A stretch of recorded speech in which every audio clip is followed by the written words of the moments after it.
Fantasy Football Pregame with Matthew Berry.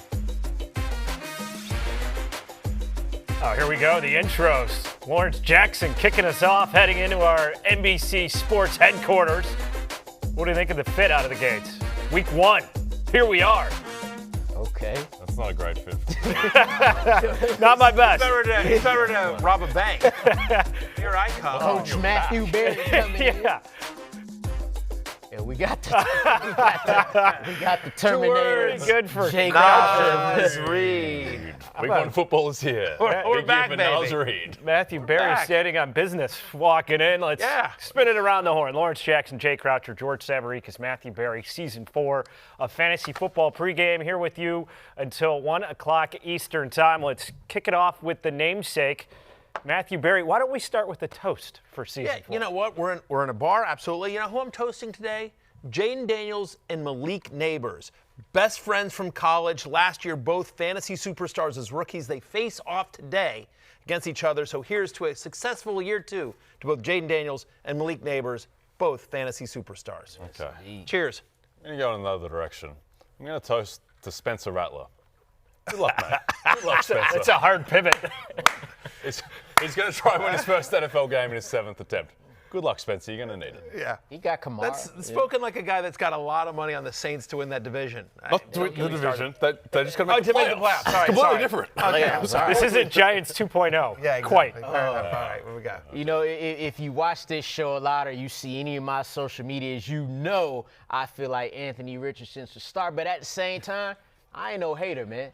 Toast to Daniel Jones. I'm all for a grown man trying to get his career back on track. So you know what? Well wishes to you, Mr. Daniel Jones. Anthony Richardson's waiting. Wait, when you said get a grown man trying to get his career back on track, why did you look right at me? Well, I'm looking at you because we kind of in the same position. I know.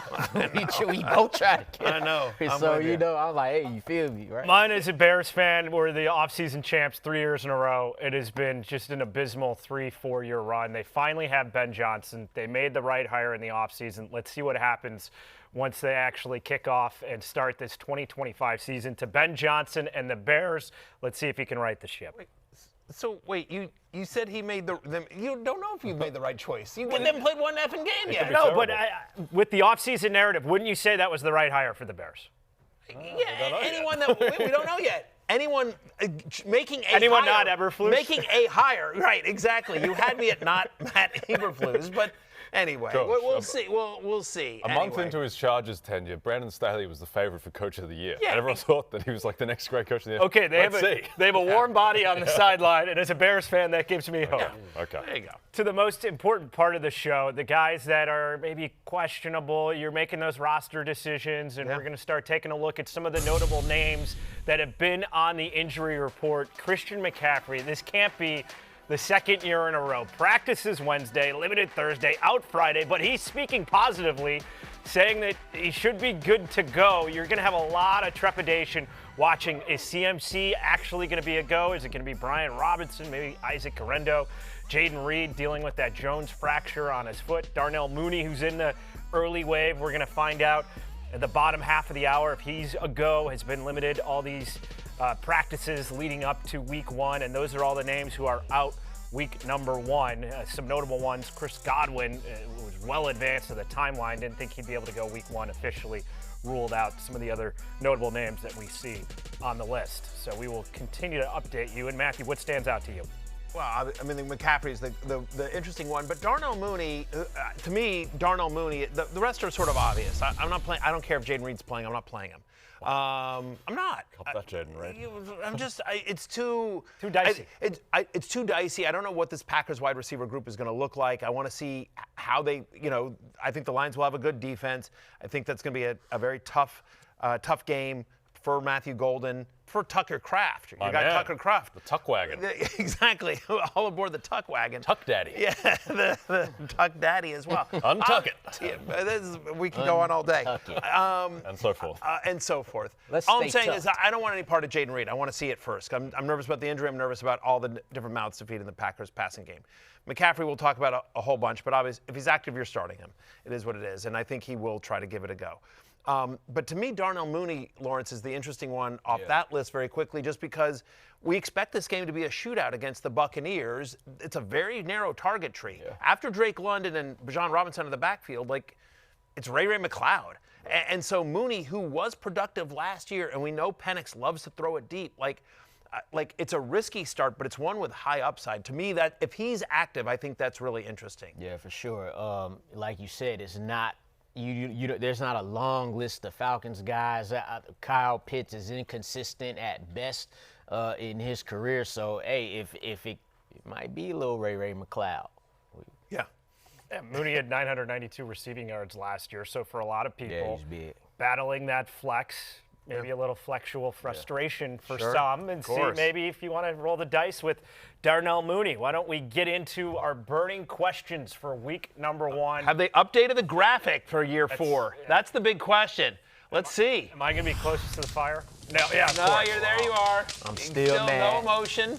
You're still mad. Same graphic. I'm still high on something. Look at you, Matthew, stoking the flames. By the way, that's the only picture of Jay Croucher smiling in the history of the internet. Wow. So these are the top-ranked players for Panthers at Jaguars. Jags 3.5-point favorites, and how about the implied game total here? 46.5. Give me the over. Over/under. Wow. Give me the over. I like it. Who's the better start? Travis Etienne or Tank Bigsby, or maybe someone else in that Jags backfield? I think it's Travis Etienne. I think you'll see all three guys, Bashal Tutin as well, but I have Etienne at 28. I have Bigsby at 35.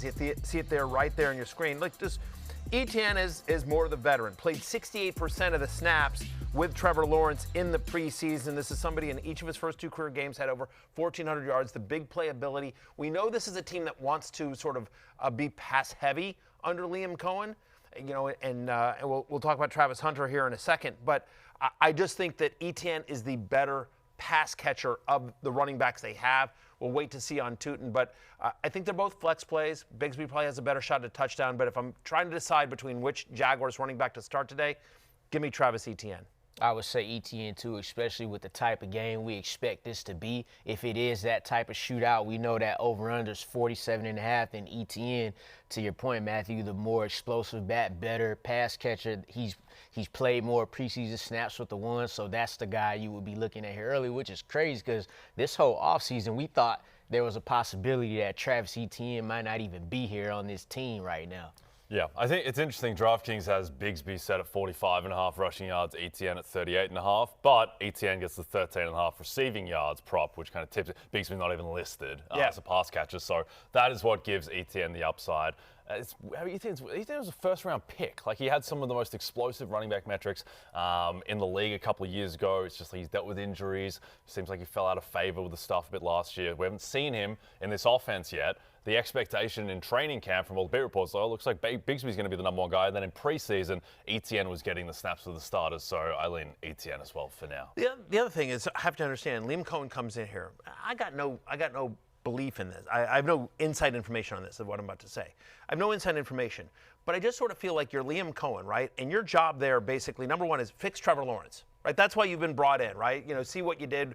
You were part of the team that helped Baker Mayfield resurrect his career in Tampa Bay. Liam Cohen fixed Trevor Lawrence and make him, look like the guy that was the number 1 overall pick. Okay, so you're Liam Cohen. You're like, hey, Trevor, what do you like to do? What don't you like to do? Blah, blah, blah, blah, everything like that. And who do you want that out there? And so if you're Trevor Lawrence, do you say the guy that I played in college with, the running back that I played at Clemson with, or this, second-year guy in Tank Bigsby? I guess he's now a third-year guy. But you know what I mean? I just sort of feel like maybe there's a comfort level as well with Etienne and Lawrence, just because of their long history together versus Bigsby. Listen, I think they're close. Look, I'm at 28 and 35, to your point. Yep. Their DraftKings props are about the same in terms of total yardage. But to Lawrence's point, Etienne has the bigger, the upside, the big playability. Bigsby's got a better chance of falling into the end zone. They're both kind of flex plays. And I'm gonna say Travis Etienne. I just don't know I get it with Keon Coleman. You're basically hoping for a long play. But I feel better about who's touching the ball more today in Travis Etienne, guys, than I do Keon Coleman tonight. You're hoping for a long play against Kyle Hamilton, which Right. isn't ideal. I don't think the Ravens are going to give up a ton of explosives. I broadly agree. Two things. One, why is everyone on the Jags' name start with TR? Travis Etienne, Travis Hunter, Trayvon Walker, Trevor Lawrence. What's going on there? Two, the one thing that Liam Cohen does better than anyone else in the league, or at least he did last year, was manufacture highly efficient offense through screens. Yep. Like, he was the best screen guy in the league last year, and I think that should bode well for Travis Etienne. If we're expecting points for this game, and Liam Cohen said participation for Travis Hunter on offense is going to be 100% at wide receiver, what are reasonable expectations for Hunter week 1, Jay? 1,000 yards in the first game, you think? No, just 800. Okay, fair enough. That's right. I take the under on Don't get 1,000. too crazy. All right, now, fair dude. enough.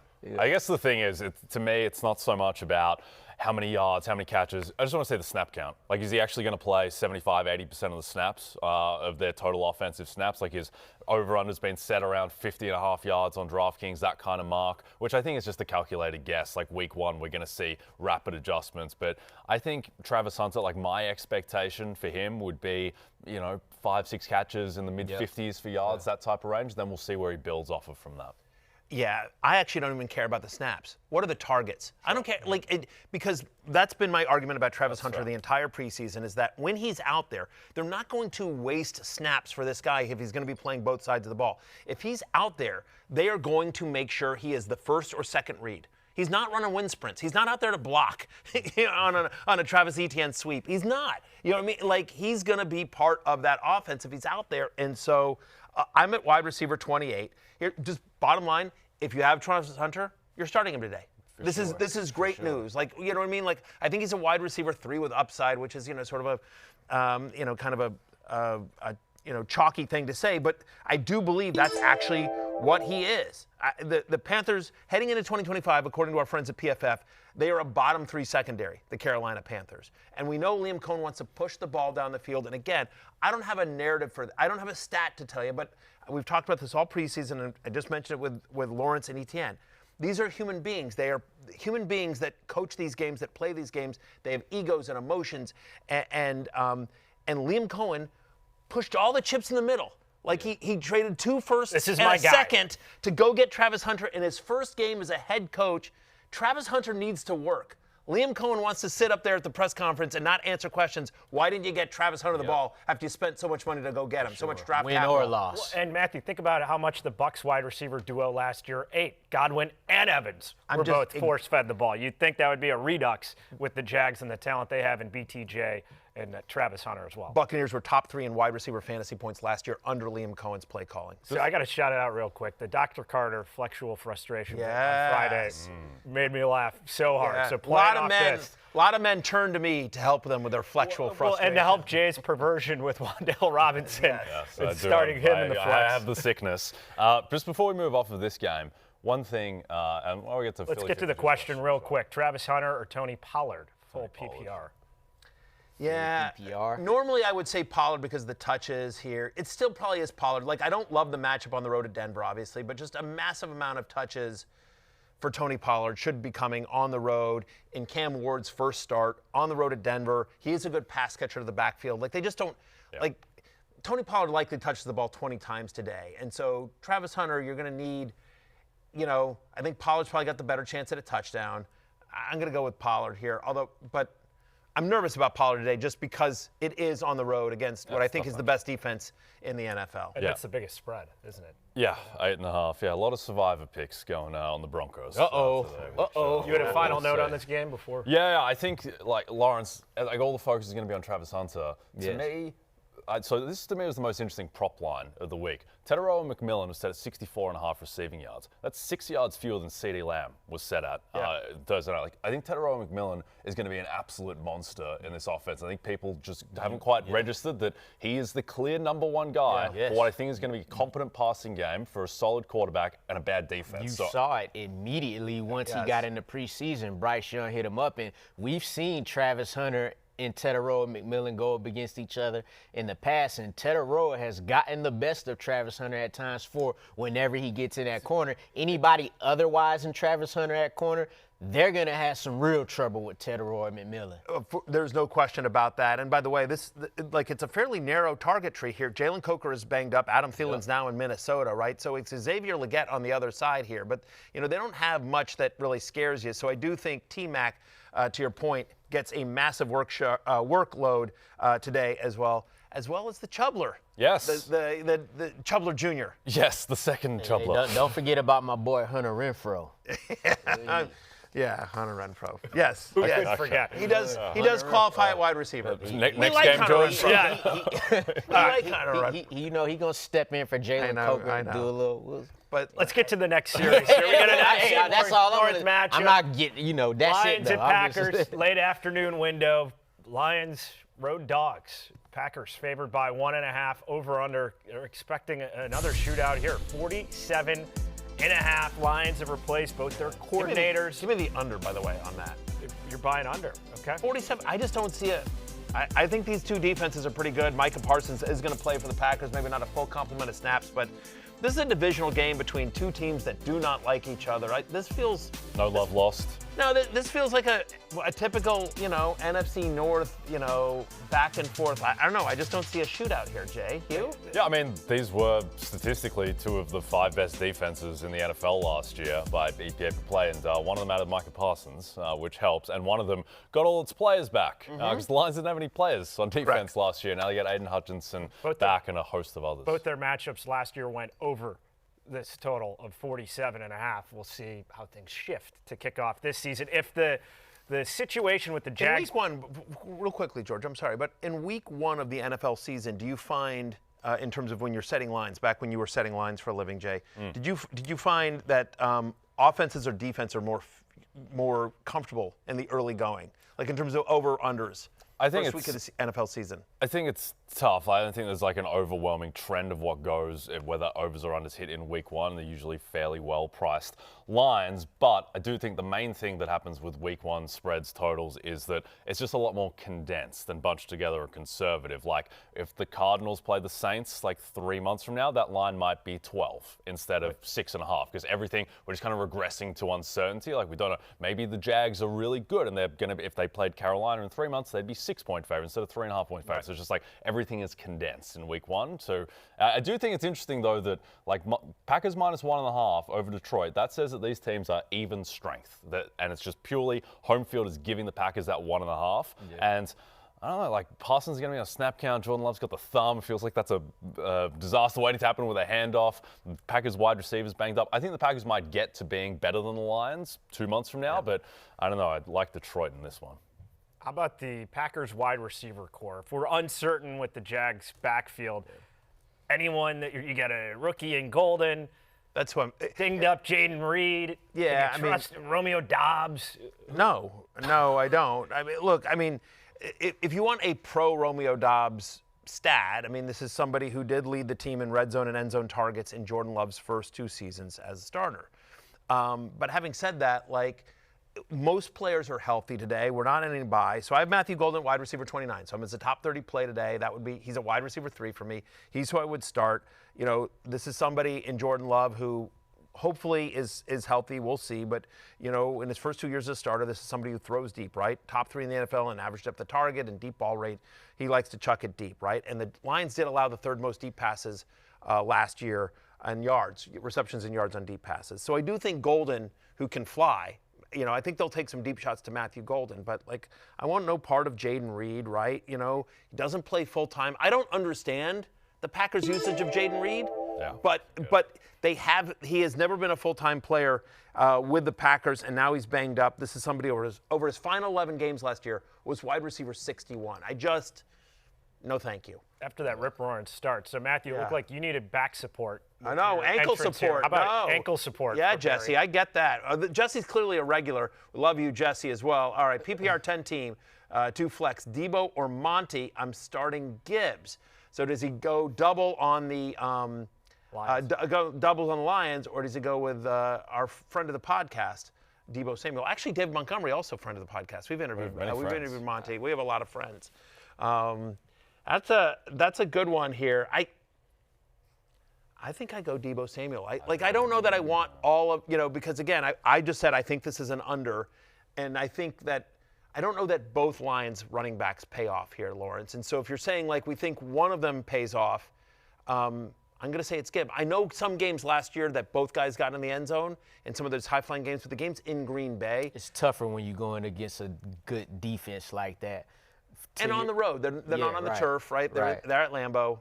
For Deebo, I would say this. I'm with that too. I will go Deebo when you're gonna have to deal with this Giants front four or sometimes five. Got this front of the New York Giants. Deebo's gonna be that guy in the short area of the field. You got to get him the ball quick. I think Deebo kind of getting slept on, and I think we'll kind of remember a little bit of what he was in San Francisco. I also think, again, sort of narrative-based, but I think they're going to want to make a point with Deebo. Cliff Kingsbury is among, if not the best, screen, yards after the catch coach in the NFL. They use a ton of it. They were second in the NFL in screens last year, and they had Olamide Zaccheaus and Noah Brown, right? And so now you get Deebo Samuel, who that's his game.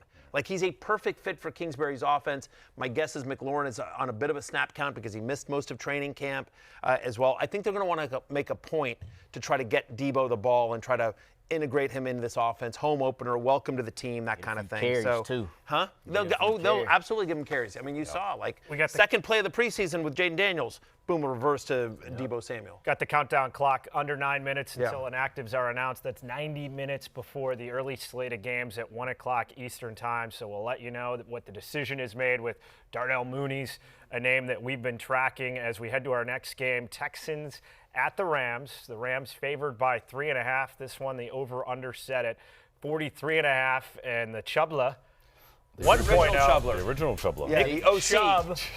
Slated to get the start. There's a lot of chatter behind him. Would it be Woody Marks getting some reps? Maybe Dameon Pierce? Anyone worth giving it a go out of this Texans backfield? What say you, Jay?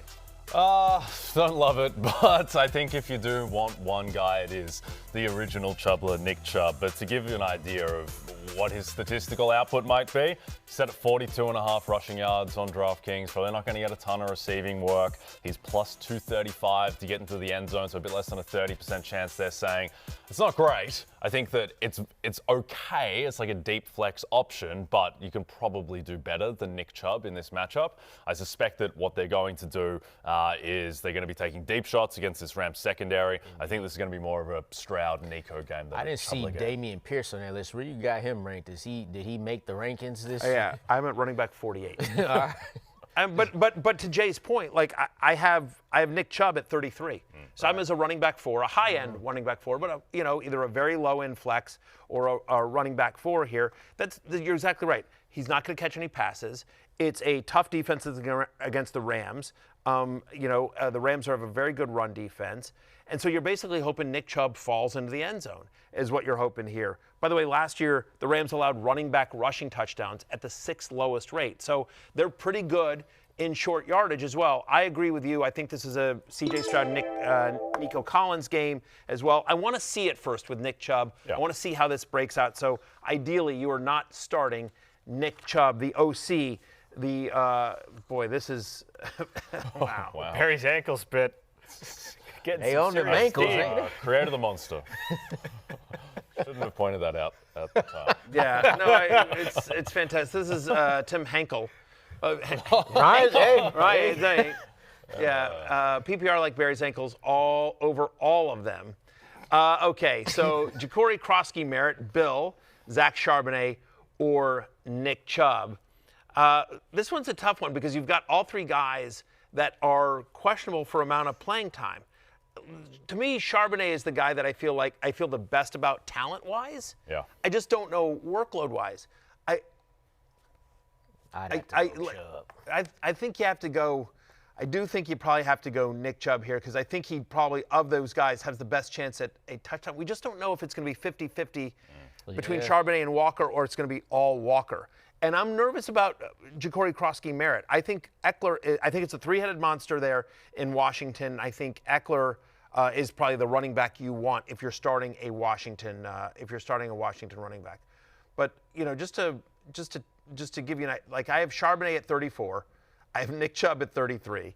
I have Ja'Cory Krosky-Merritt at 32. So I have them all right there in my ranks there. Coin flip. But I would say that some knowledge that I got last night, early this morning, in terms of how the Commanders are planning to disperse their running back ranks, I probably would move Ja'Cory Krosky-Merritt just under Nick Chubb. So we're going with Nick Chubb, but again, it's a coin flip. We got 5 minutes till inactives. I'm going to give you guys a quick bonus one. Keep it short here. Of the Texans' rookie wide receivers, both getting some run today, Jaden Higgins, Jalen Noel, either guy that you'd have some level of comfort? You got to see it. You got to see both. it. Yeah, see it with both. Jalen Noel wasn't going to start until Christian Kirk was out. Yep. Higgins, he's the number 2, but it's all Nico Collins and everybody else falling in line. If I had to choose one, Higgins, but hopefully you're not choosing one. Again, I agree with Lawrence. Got to see it. Let that work out.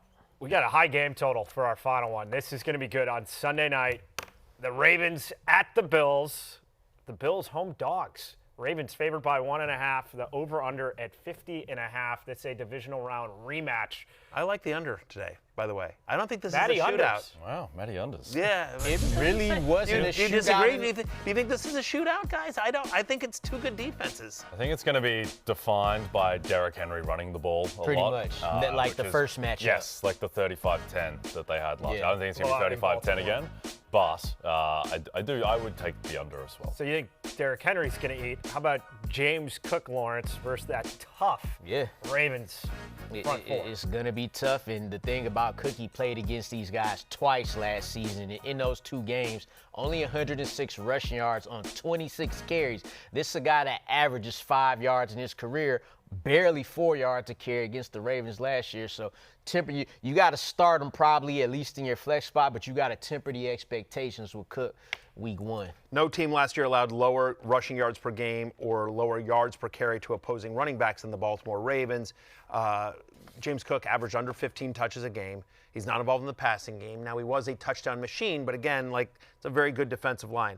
If there's a positive here, it's that he got paid. He held out and they got paid. So he is going to be the lead of that Bills rushing attack as well. So you're hoping he falls into the end zone. He did get 27 goal-to-go rushing attempts last year, 4th most in the NFL.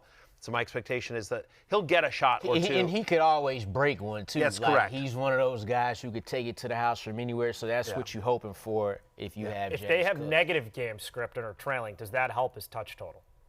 I don't think so. It's weird. No, they it don't. don't. You would think they would use him in the passing game, but they don't. The most success they've had versus the Ravens was in that playoff game, and they were using all 3 of those running backs. Yeah, Ray Davis and Ty Tyler Johnson. Yeah, last year he had an 8% target share. 8% target share.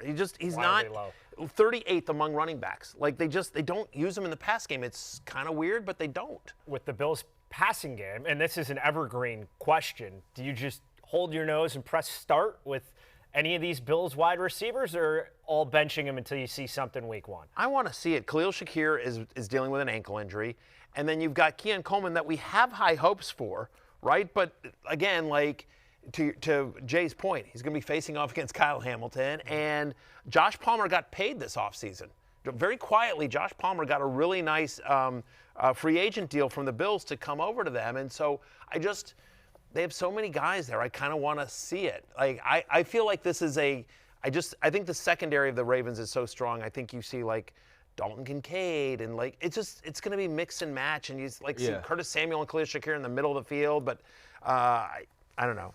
I think it's too many mouths to feed. In an ideal world, you're starting Josh Allen, you're probably starting James Cook, and then I'm just waiting and seeing on the rest of it. Yep. Let's get some bets on the board. Shot for shot time. Predictions you feel real confident in to kick off the season. Matthew, you're batting lead off.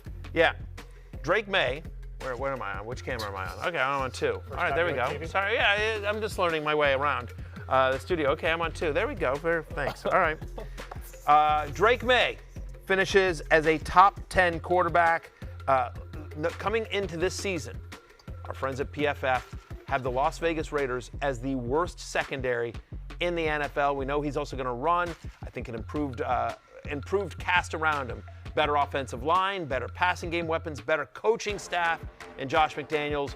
The Drake May season starts today. Top 10 day against the Raiders for Drake May. or as our friend Mr. Carter says, Darake Maye. Draco. Okay, my first shot. Falcon up. Lawrence's Atlanta Falcons. Plus Bird up. 102. Right. Bird up. They win. They beat the Tampa Bay Buccaneers. No Tristan Wirfs, no Chris Godwin. Falcons win. You know what happened to everyone else at Washington after Michael Penix left? They're all a disaster. I think it's a sign that Michael Penix is the real deal. I think he takes care of the Bucs en route to a divisional title for the Atlanta Falcons. Returning to the playoffs for the first time in 7 years. I'm with you, Jay, and one of the main reasons they're going to win this game is because Drake London, I'll go with a Drake too, Matthew. He's going to go 8 receptions, 125 yards and a touchdown. If you parlay that up, that's plus 650 on DraftKings right there. Look, the last time Drake may face these Bucs corners, Zion McCollum and Jamel Dean, he went 12 for 154 and a touchdown. Now, that was with Kirk Cousins, but he got Michael Penix now, and his numbers were even better with him. So give me Drake London, 8 for 125 and a touchdown. Rise up, baby. Rise up. Bird up. Bird up. George, what do you got? First prop that jumped out at me, Jonathan Taylor's rushing total at 82.5. Colts home favorites. JT in his career when the Colts are home favorites averages more than 100 yards rushing per game. I think he's going to easily clear the over. Should finish as a top 3 fantasy running back week 1 as the Colts get the home dub over the Fins. I like that. I like that a lot. Round number 2, Matthew. Round number 2. Where am I? Here we go. All right. Thank you very much. All right. Seamless. There we go. Speaking of bird up, how about James Conner? 100 total yards and at least 1 touchdown against Jay Croucher's New Orleans Saints. Oh, God. No team in the NFL gave up more rushing touchdowns to opposing running backs than the New Orleans Saints last year. Cardinals a top 5 implied team total today. They're also heavy favorites against the Saints. So I think James Conner, who last year got, 76% of his team's goal-to-go running back rushes, top 5 in the NFL. And they're getting close. They give it to James Conner. And against the Saints, they're going to score. So at least 100 total yards and a touchdown for JC, James Conner. I need to get out of this Saints playoff bet.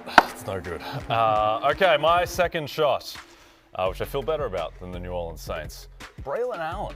Set at 7.5 rushing attempts. Only 7.5? Why is he set 5 rushing attempts lower than Breece Hall? I think this is going to be a very split evenly in the backfield. Breece Hall will get more of the pass game work, but I just don't think that Justin Fields is going to be dropping back a ton against TJ Watt and friends. I think this is going to be an ugly, low-scoring game. I think there's going to be a lot of carries. I think Braylon Allen will get at least 8 rushing attempts. All right. So, I got faith in 5, Matthew. Okay. But I got faith in about 5 guys along the Giants' defensive line, too. I'm going to say the Giants upset your Commanders. Don't do it. Don't do it. That's Yummy. at plus 225 for the researchers. Zach, Giant go up. put that in there for me. Look, What's going on?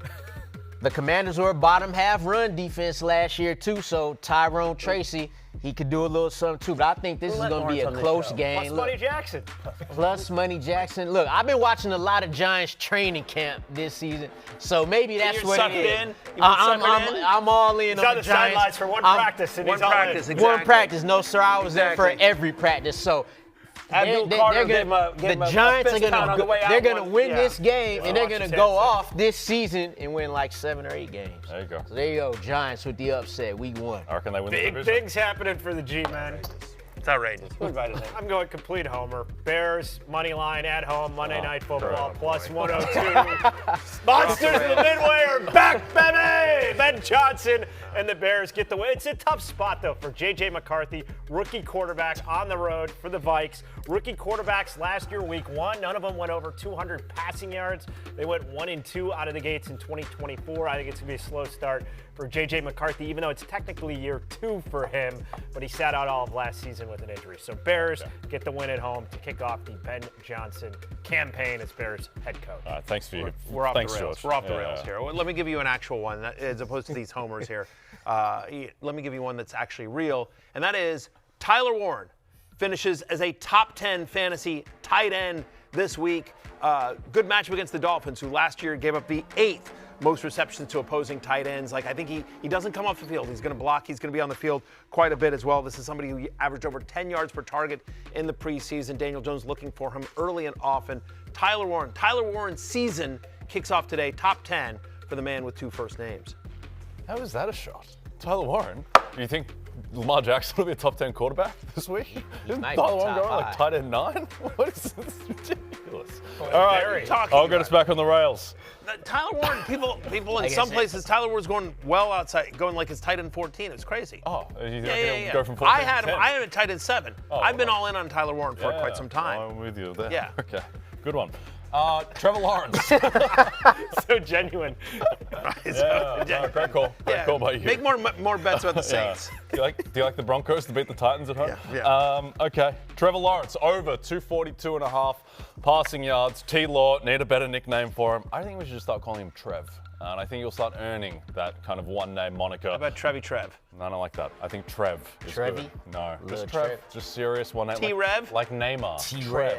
Trev. Anyway, I think he's going to light up the Panthers secondary. Big bounce back year coming for Trevor Lawrence. He's got 2 elite receiving weapons, and he'll have at least 243 passing yards. A lot of very interesting inactives coming in. We got to hurry up. Let's get to it. We were just talking about the Bills and the Ravens. Well, Mark Andrews, whatever the opposite of hero was in that game, he was the opposite of that, Anti-hero. right? Yeah, he was the big anti-hero, but He was the Jay Croucher of that game. yeah. That's the word you're looking for. well, now he's going to be the Lawrence Jackson Jr. of this game. All right, there you go. Right? No Isaiah Likely. The last time they played the Bills, he led the team in targets. I say he goes for 5 catches, 70 yards, and 2 touchdowns. For Mark Andrews, this is his time to shine and get that nasty taste out of his mouth of dropping that 2-point conversion that would like have that. him in OT. That was ugly. Travis Hunter, his receiving over-under at 48.5 for his receiving yards. I think he easily goes over. It's like Brock Bowers beginning of last year. He was in the low to mid-30s as his receiving prop. By midseason, that number was in the 60s. I think you can do a ladder bet for Travis Hunter to 70+. I think he's going to be force-fed the ball a bit. Get some single coverage since they're going to be kind of trying to shadow BTJ on the other side of the ball. So I think Travis Hunter is going to have a great start to the season in his Jags debut. I like that call. I like that call a lot. I'm in. All right. You know what? Who doesn't like this call? Jaden Daniels. If he Yeah. knew that Lawrence Jackson said you're going to go a loser week 1. Wow. Yeah. That's a guy that's not worried about what Lawrence Jackson Well, thinks. well, if Jaden, He's walking like a guy who doesn't know Lawrence Jackson if exists. Jaden Daniels knew that I picked him to win the Heisman before the season started his last year, he wouldn't care about 2 years one little ago. game. 2 years ago. He wouldn't care about one little game. Didn't know it's a long con Yeah. and that you were going to pull the rug out from under him in year 2. So you liked him 2 years ago, but now you think Is he holding a Deontay Banks. purse? Is he holding a purse? I don't know nothing about them European things. carry-all, Matthew. Is that what it is? That's the 2025. And actives next. He can do no wrong. Faith in 5.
Will he or won't he play? Breaking news from Adam Schefter. 49ers running back Christian McCaffrey was added to the injury report Thursday with a calf issue. Will play today versus the Seahawks.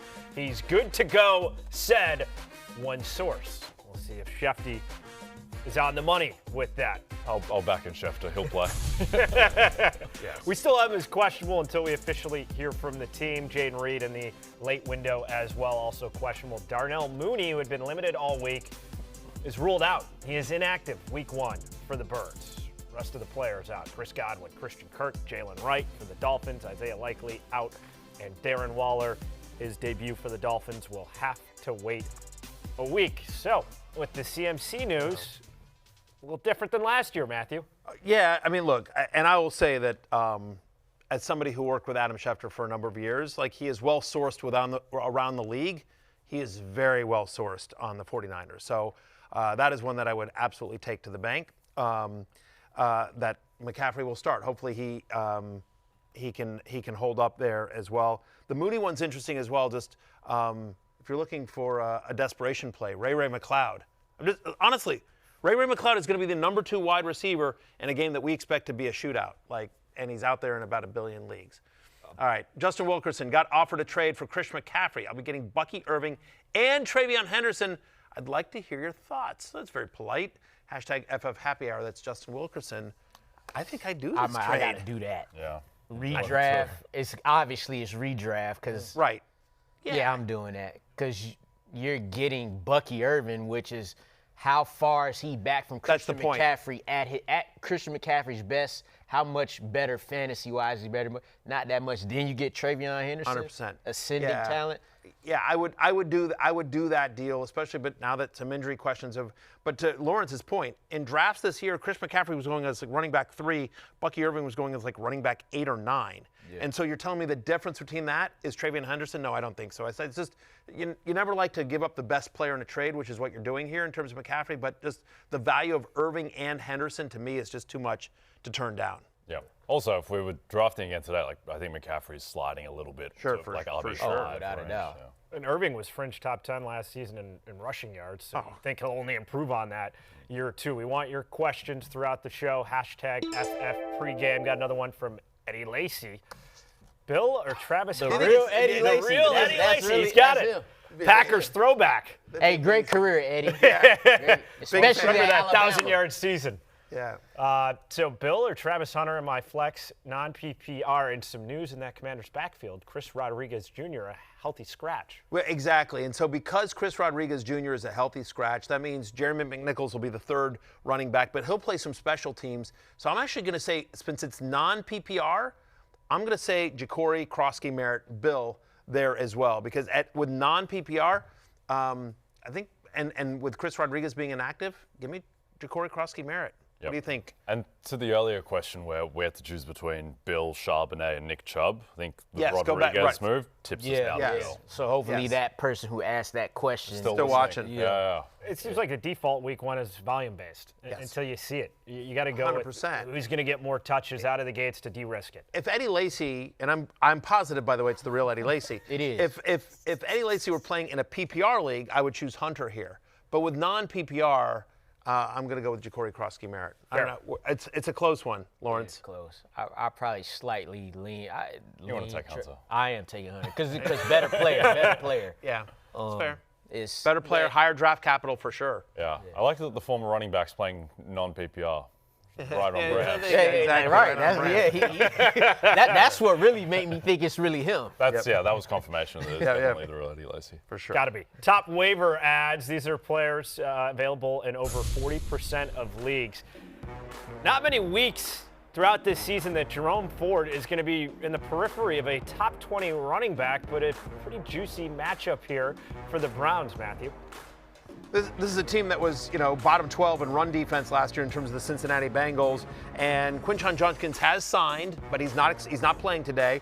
So it's really going to be Jerome Ford and Dylan Sampson in that order. In games in which Ford got at least 13 touches last season, and I expect him to get at least that today, he averaged 15.2 fantasy points per game. Some other waiver ads that you want to see right there. Ollie Gordon, of course. Jalen Wright inactive. He is the backup to Devon Achane.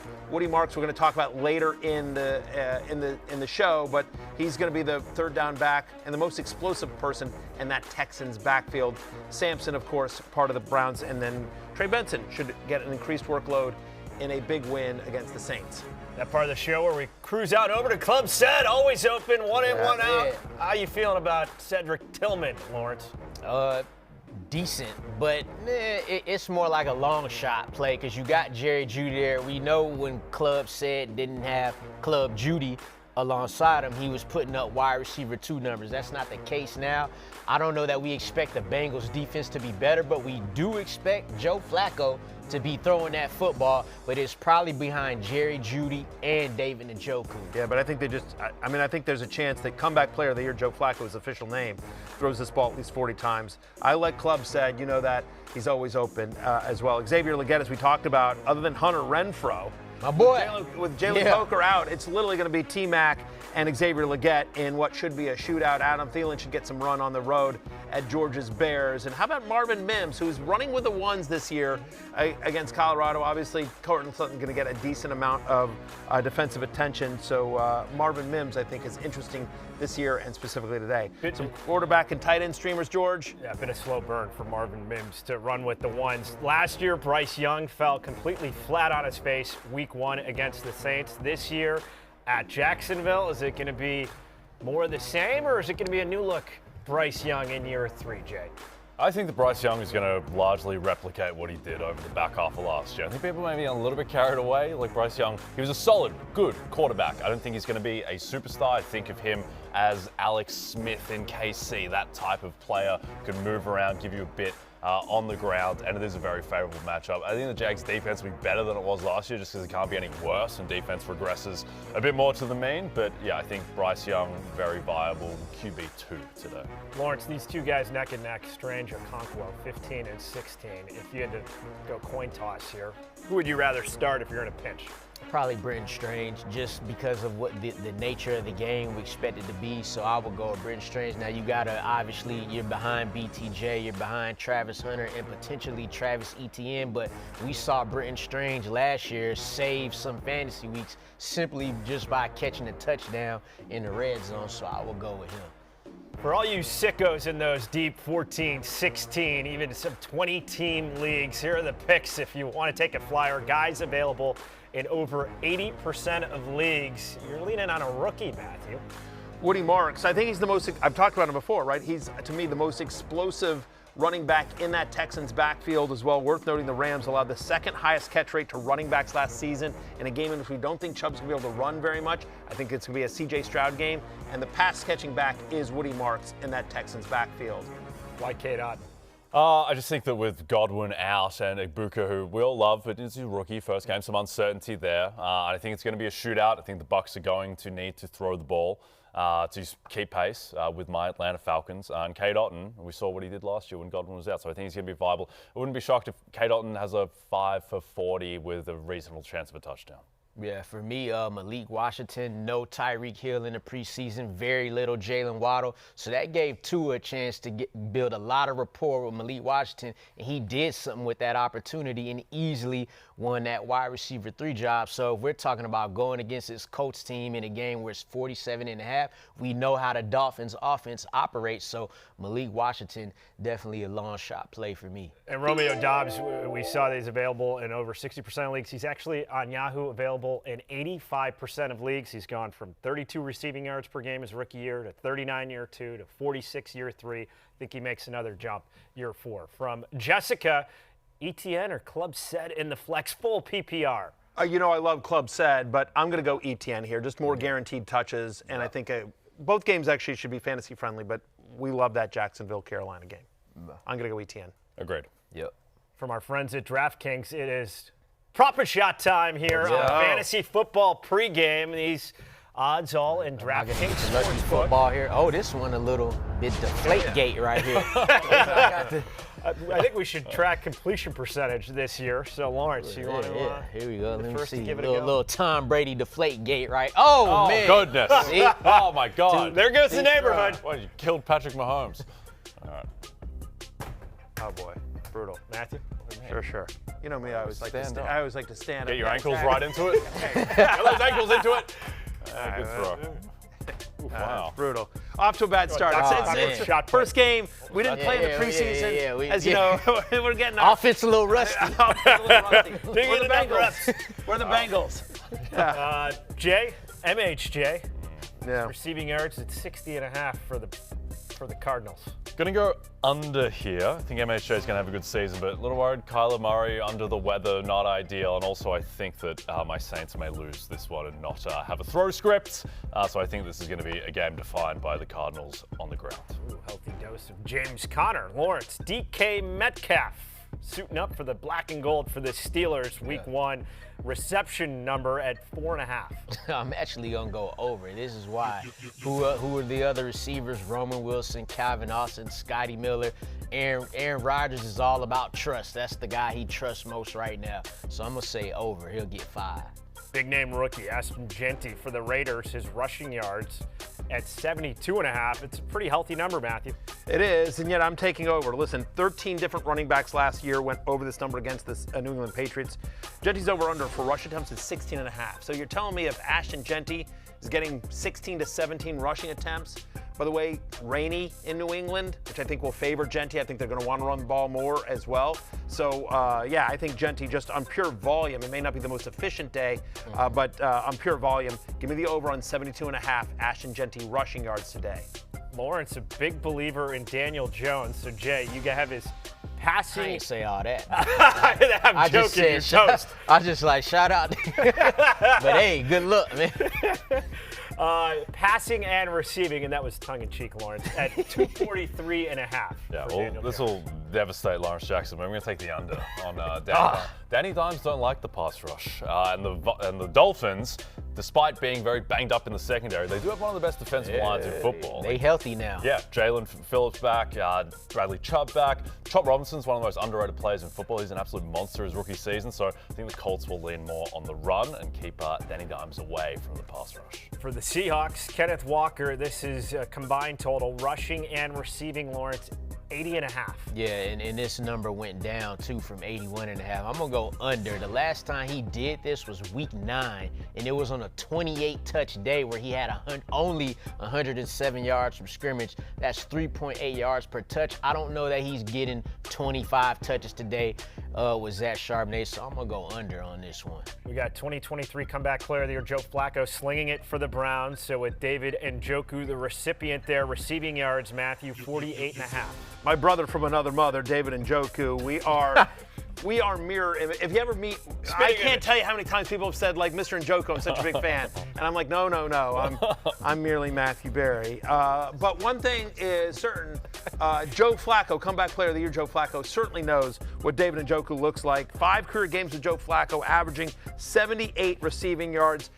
Only 2 teams in the NFL last year gave up more receiving yards to opposing tight ends than the Cincinnati Bengals. So it's an area of the field that you can attack the Bengals. We expect this game to be, we think Flacco's going to throw. So David Njoku, 48.5. Give me the over for David Njoku, my brother from another. So our entrance to kick off the show was what, about 10 yards that we went? Sure. Nick Chubb's longest rush, Jay. This is the stage of his career. 10.5 yards. That went down too. Yes. Yeah. Will we get a long Chubb run? No, I don't think we will. I'm going to take under 10.5. Wow, Nick Jay. Chubb. Anti-Chubb. Yes, low Chubb. You've lost your Chubb. I think it's going to be You short. got no short, Chubb. Dr. Carter. Short Chubb runs. Dr. Short Carter Chubb on runs. line 2. Yeah, exactly. Yeah, let's see the explosiveness. Half Chubb. Yeah. Careful, Yeah. Matthew. Yeah, Okay. I get it. You know the cure for that. Michael Penix, passing attempts, Lawrence, 34.5. That's rails. Yeah. No, The sequencing. Of no Chubb. Chubb talk with Penix. I ain't going there with Penix. Fair. I'm glad he the Falcons quarterback. Okay. And he's gonna Big 2 go of us. over. He gonna go over 34.5 passing attempts. This number actually went up. The only time he didn't hit this in his 3 starts last year is because they blew out the Giants 34-7. The other 2 games was overtime games, and he hit this number with ease. So I'm gonna go over versus the Bucs, who also have an offense that could let it fly. One of the biggest disparities week 1 for a guy I love this season who has just a brutal matchup is Cam Ward. Yeah. On the road, Mile High City, tough Broncos D. His passing touchdowns, Matthew, over under half.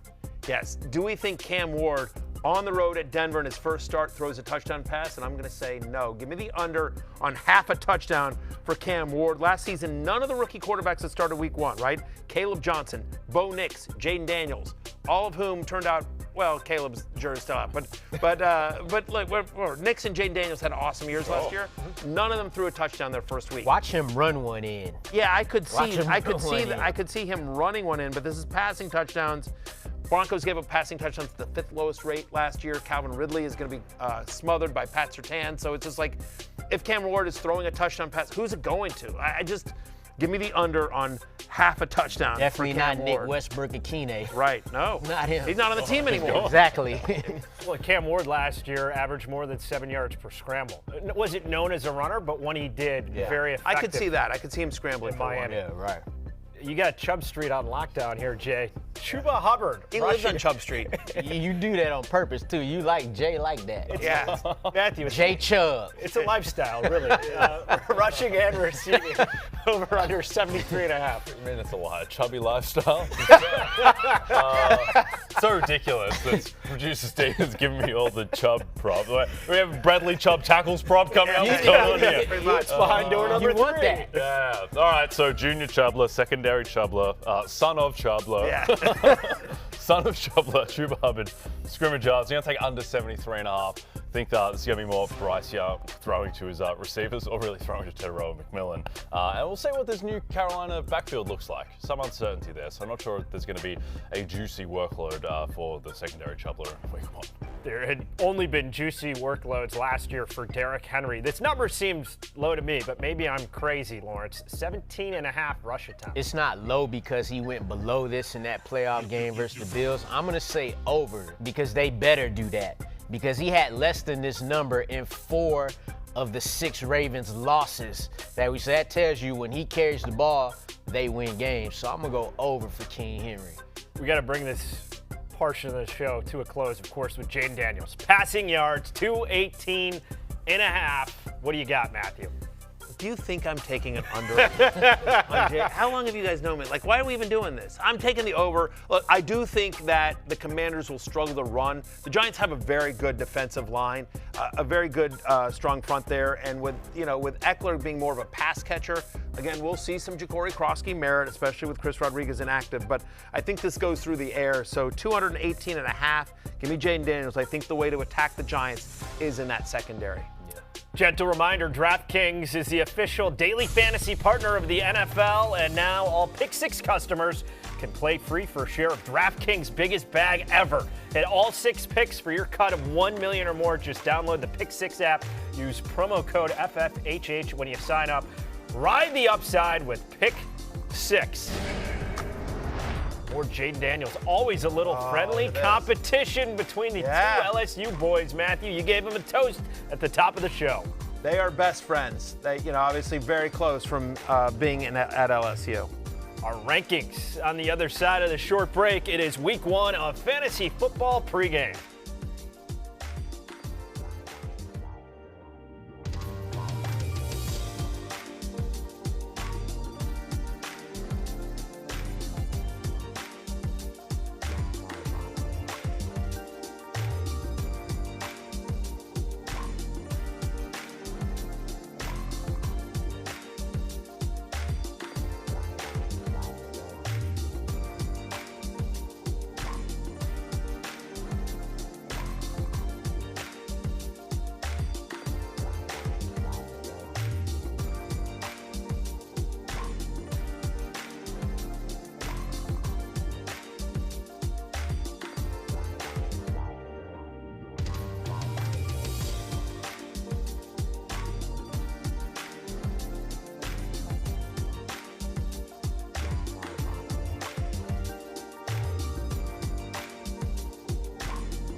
win, you got to play at your best. When you're going against a quarterback that's great, you talk about Lamar. He's one of the best players to touch the grass, honestly. And you can't give him more opportunities than he needs. You can't give him short fields. He'll take advantage of those. So being on the top of our game on the offensive side of the ball and doing everything that we can, and we don't play on the offensive side. We don't play the quarterback. We play the defense and the defensive coordinator, and just doing everything that we can to really help our defense out. Cannot wait to see this tonight. Two playmakers, top of their game, collide. Reigning MVP Josh Allen and the Bills host two-time MVP Lamar Jackson and the Ravens. Rematch of last year's divisional round thriller won by the Bills. Will the Ravens get revenge? See it at 7 Eastern on NBC and Peacock. Sunday Night Football. Okay, who's driving you to drink? It's high noon. Maybe some of you are just, scratching the cobwebs here, waking up, easing into your day. You need a little hair of the dog. So who's driving you to drink week 1, Matthew? Honestly, it's Christian McCaffrey. He drove me to drink all last year. I'm an alcoholic now, by the way, and I haven't gotten help for it. Okay, well. I don't know if we should laugh at that. I'm Thank you for the brutal honesty and radical transparency. Be honest with you. What was that? People going to be sending emails. I know. It's a joke. Distraction from the anchor. To be clear. You're to be a clear, Niners fantasy alcoholic. Yes, to be clear, I am not in any way making fun of alcoholism because that is a very real disease, and there are many people that actually suffer from it. What I am making fun of is the fact that, we don't know what's going on with Christian McCaffrey. And every single time that Kyle Shanahan gets up in front of a podium and says, I promise you he's healthy, he winds up in the injury report. And so who knows? So he is going to play today. So as we talked about earlier, Adam Schefter reporting, he is playing. I am telling you that Adam Schefter is as dialed into the 49ers as any insider out there. But does he last the whole game? Does he get a full complement of snaps? What happens here? I'm very nervous. Christian McCaffrey driving me to drink. Okay, for me, not so much driving me to drink as much as driving me to consider an ayahuasca retreat in Cusco. Aaron Rodgers is my guy. I have no idea what the Steelers' offense is going to look like. Is Aaron Rodgers, my guess is that he's going to be fine and slightly better than last year, but is he just totally done? And this offense is like a bottom 5 offense? Is he perhaps the last guy who was a Super Bowl MVP, who left the New York Jets, immediately won Comeback Player of the Year and looked completely rejuvenated as soon as he left New York? Does Aaron Rodgers have a top 10, 12 season in him still? I don't know. I don't know what's going to happen. I don't know anything about the Steelers offense, what it's going to look like. So Aaron Rodgers, drop me. And he wasn't that bad statistically. 28 TDs, 11 interceptions last year, 3,900 yards. He juiced the numbers a lot. He definitely juiced the numbers, but if you're just looking at the numbers. And didn't actually watch him play. Yes, yeah. Fair. God, he looked bad in that Bills game. Yes, at the end of the season. He looked terrible. Absolutely dire. He looked old and that he didn't want to be there. Yeah. He looked like a Matthew Berry, right? Exactly. Yeah. The thing with Rodgers, too, is that the only 2 quarterbacks who threw the ball over expectation more in the red zone were Joe Burrow and Patrick Mahomes last year. So he just checks into pass plays when he's near the goal line. But he could, right? I mean, so with DK Metcalf and Jonnu Smith, he actually has some pretty nice red zone weapons. Darnell Washington as well. Lawrence, I'm with you. Yeah. It'll be interesting to see how that offense plays out. I have a name you're going to say that I'm not too surprised. So who you got? It's Kyle Pitts. I just wish Kyle Pitts realized that in 2 games last year versus the Bucs, he caught 7 of 8 targets for 88 yards in 1 and 4 or 5 targets for 91 yards and 2 touchdowns in the other game. You're playing the Bucs today, Kyle Pitts. Darnell Mooney's not playing. If it ain't Drake London, if it ain't Bijan Robinson, it got to be you, baby. Gotta be Kyle Pitts versus the Bucs. Driving me to drink, fellas. All right. I got a guy who I think is going to be a potential top 5 fantasy quarterback or top 10 for sure. Justin Fields, he was top 6 last year. Revenge game, but terrible matchup against the Steelers. The implied game total, 37.5. That's the lowest by 5 of any game week 1. So I think it's going to be a slow start for Justin Fields, who I have a lot of exposure to this year. So he is driving me to drink week 1, and here we go. By the way, Justin Fields under 27.5 passing attempts. I like that bet a lot on DraftKings. Yeah, I can buy that. Under. Big time. This is going to be an ugly 17-10, 17-14. Yeah, game. the overall number's been going down. I think it opened at 39.5, and it just keeps going down. It was 37.5 when we got on air. I haven't looked while we've been on air. I've been focusing on you, America. You're a giver, Matthew. I really am. Our quarterback rankings. Yes, Kick it off. let's do that. 1 through 10. And I was doing a deep dive in the numbers because Baker Mayfield coming off that 41 touchdown passing season a year ago. There have only been 2 players ever who have had back-to-back 40 touchdown passes in consecutive seasons. So he cracks the top 10. Is he going to have another monster year?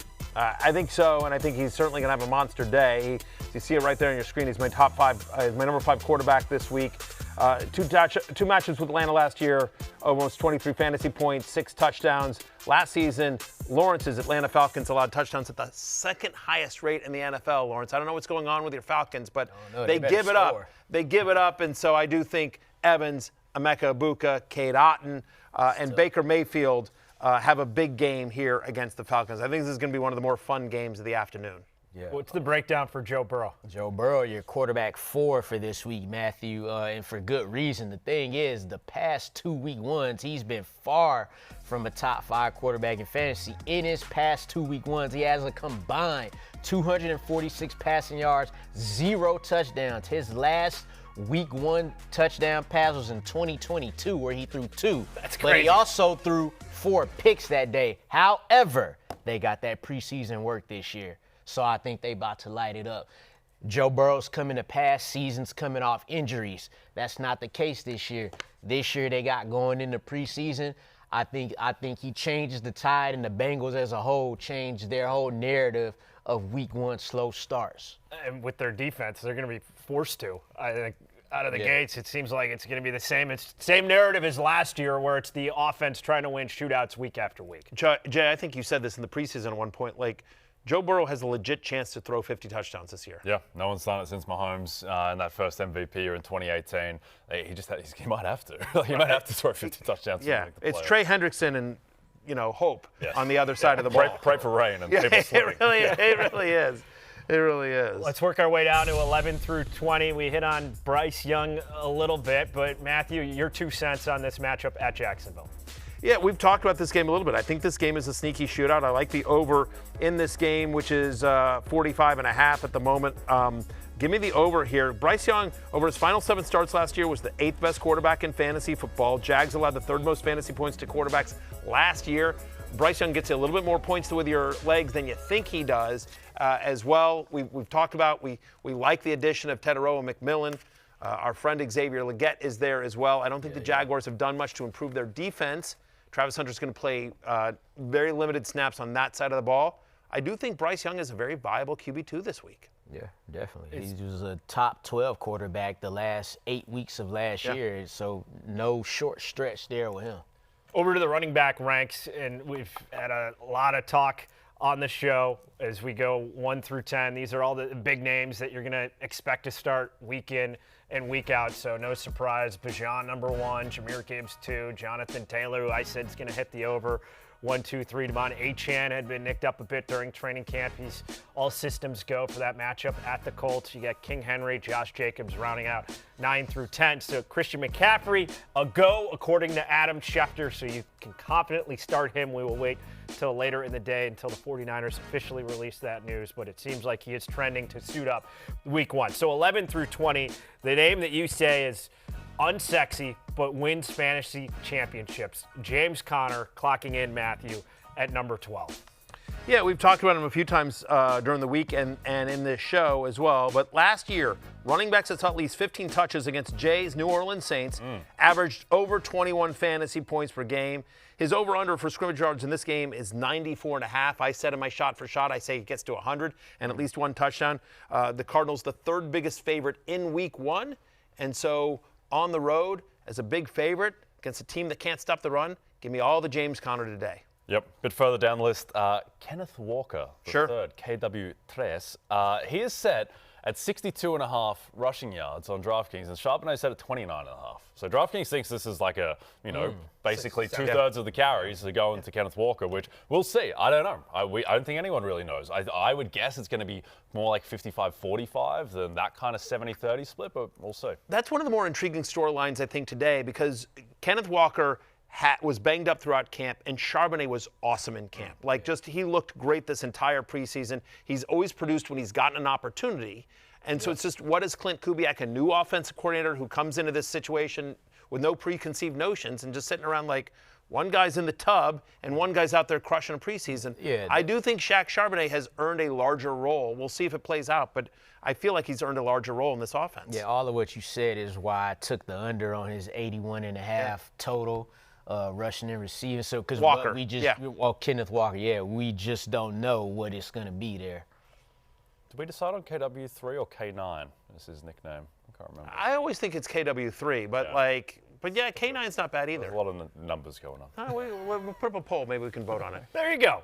Yeah. Let's have the regulars settle this one once and for all.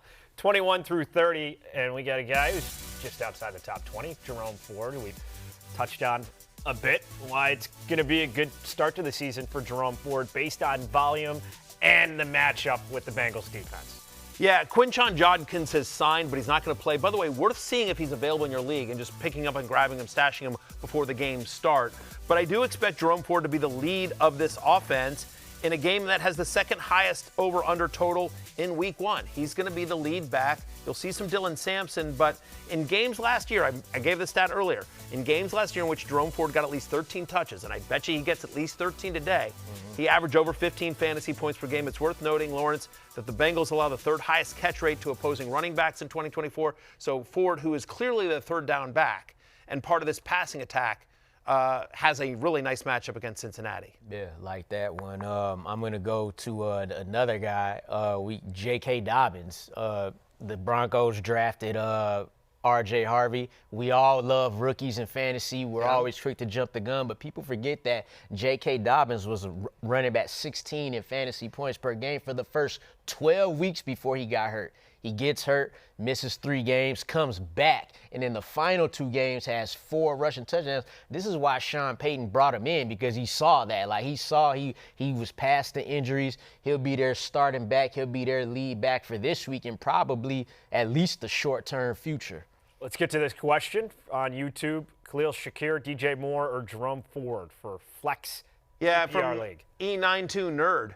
I get first off, Shakir is banged up, like he's dealing with an ankle injury. So it's really DJ Moore or Jerome Ford. And I can make an argument for either guy. I'm going to go with Jerome Ford here just because I think there's guaranteed touches here. I've already talked about the fact that I think Lions-Packers is going to be a bit of a it's Bears-Vikings. I think Bears-Vikings is also similar to Lions-Packers. I think those NFC North games are just going to be really tough, close battles as well. We saw that Rome Odunze got a ton of looks from Caleb Williams. I'm not worried about DJ Moore, but ultimately, there's a scenario where it's a Rome Odunze, it's a Colston Loveland, and they try to run the ball on Monday night. So, it's close, but I'm going to actually say Jerome Ford here, guys. I would go DJ Moore, not surprisingly, as a Bears fan, just because Ben Johnson's last 4 times against the Vikings and Brian Flores' defense, the Lions put up 30, 31, 30, 31. So they've done very well against the Vikings defense. Break the tie, DJ Moore or Jerome Ford? I would take DJ Moore. I think that we've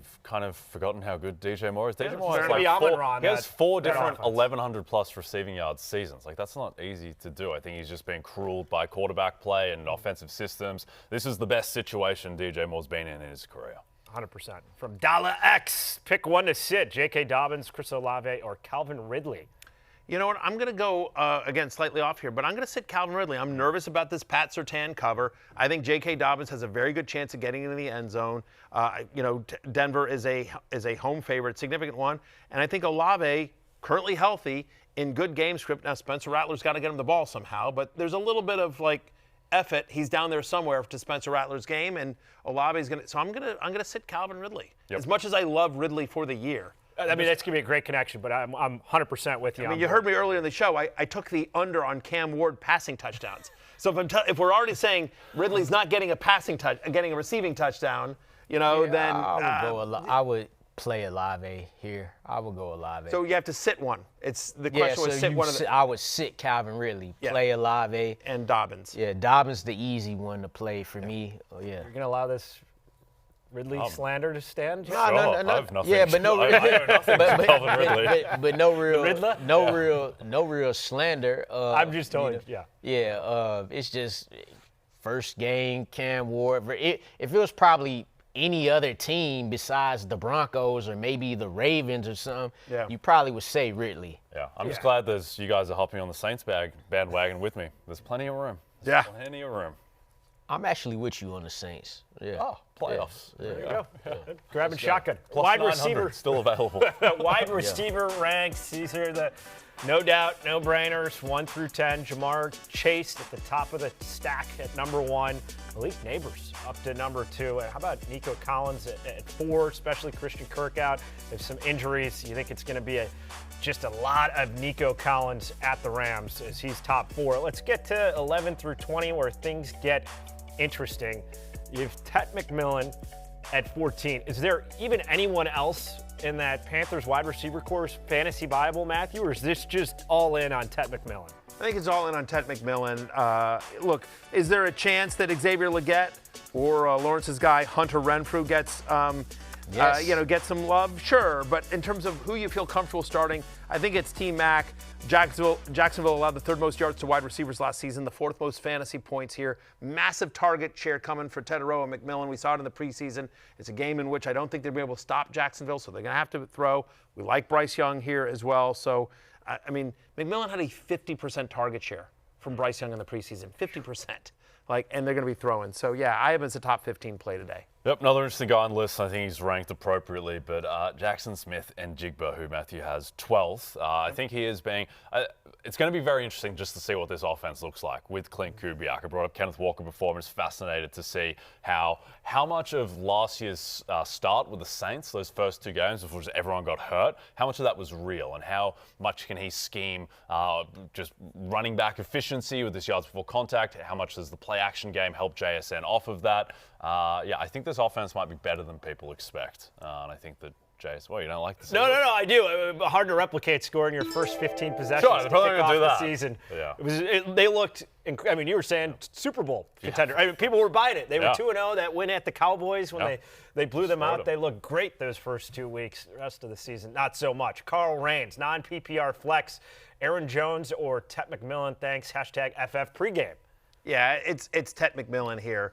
Just because I think that's going to be a split between him and Jordan Mason on Monday night, and that's a tough matchup against the Bears. Tet McMillan, who, again, he's going to get a massive target share today. And give me McMillan. I think with Aaron Jones, who is one of the most inefficient runners inside the 5, it's going to be Jordan Mason getting all those high-leverage red zone opportunities. Yeah. It'll cut into his touchdown numbers. Oftentimes on this show, we talk about who we feel like has the better chance to get the touchdown, and a lot of times, probably 90% of the time, we say the running back. But in this particular case here, I think it's the wide receiver in Tedero and McMillan. Okay, how about 21 through 30? This is a guy, Matthew, who is slept on in some fantasy circles, and he's a very viable wide receiver 3, Jacoby Myers at number 30 for the Raiders. Yeah, by the way, Christian Gonzalez is out for the Patriots, so that certainly ups Jacoby Myers' upside here. You think about the 12 games last year that Myers played without Devontae Adams. He had a 27% target share. He was wide receiver 20 on a points per game basis. Kind of a revenge game here for Jacoby Myers, who was sort of ignored in New England, goes to Las Vegas, finds himself with the Raiders. We like Geno as a quarterback. Now it's raining in New England, so it's not going to be great, but I actually think the Patriots win this game. So I actually think the Raiders will be trailing a little bit. We like Genty and Jacoby Myers, along with Brock Bowers, fairly narrow target tree here for the Raiders for those 2 guys. So yeah, I do think Jacoby Myers, I think he's a top 30 wide receiver today. Lawrence, we got Travis Hunter at 28. Is that where he's going to be most of the season, or is this just early in the year that he's going to be a guy who's just inside the top 30? Probably just this part of the year with Travis Hunter. And the thing about this particular matchup for him, that Carolina defensive backfield, they got a lot to prove. This was one of the worst passing defenses in the league last year. They got one guy over there who we know is legit. That's J.C. Horn at the corner. And who's to say? What if he's, over Brian Thomas Jr. most of the time? Who knows? So Travis Hunter's going to eat. And Travis Hunter's a guy that in college, he had a lot of 7, 8, 9, and he reception yard games, and he just cut the hair as you see here. Wow. So that means tight. Carlos Alcaraz. Yeah, he going with the low boy cut, so he definitely feeling a little lighter now to take one of those short passes and take them things to the house. As we're on this hair run and we go to the tight end ranks, of course, Matthew, we want you to opine on David Njoku. Again, my brother from another. Last season, the Bengals allowed the most receptions and the most fantasy points to opposing tight ends. 30% target share, 18 passes. That's what Njoku did in his 2 games against the Bengals last season. And of course, the connection with comeback player of the year Joe Flacco is unquestioned. 5 games with Njoku in 2023, and he averaged over 18 fantasy points per game. How about Matthew? As you see him right there, he's a top 4 play for me today. Matthew Bold Take Berry with Tyler Warren to have a top 10 week, and Jay, he's at number 8. Yeah. Yeah. Well done, Matthew. I stand by my rankings. I stand by my rankings. Do you think people think Tyler Warren's bad? Like, what's I don't understand. I'm just saying. I will change. You know what? I will adjust it here. Let's go top back in 3. time. Top 3, Tyler Warren. Top 3 this week. Yeah, I was going to say top 5, but yeah, that's fine. It works too. He's been good. Everyone start Tyler Warren if you got Tyler Warren, and thank me later. Yeah. There you go. Joe Burrow, top 5 quarterback this week. So Tyler Warren. Jay Croucher, top 3 asshole. It is the league of assholes. It's very on brand. Oh, dear. Tyler Warren, he's only set at 37.5 receiving yards, so perhaps Matthew does have a bold call saying he's a top 10 tight end this week.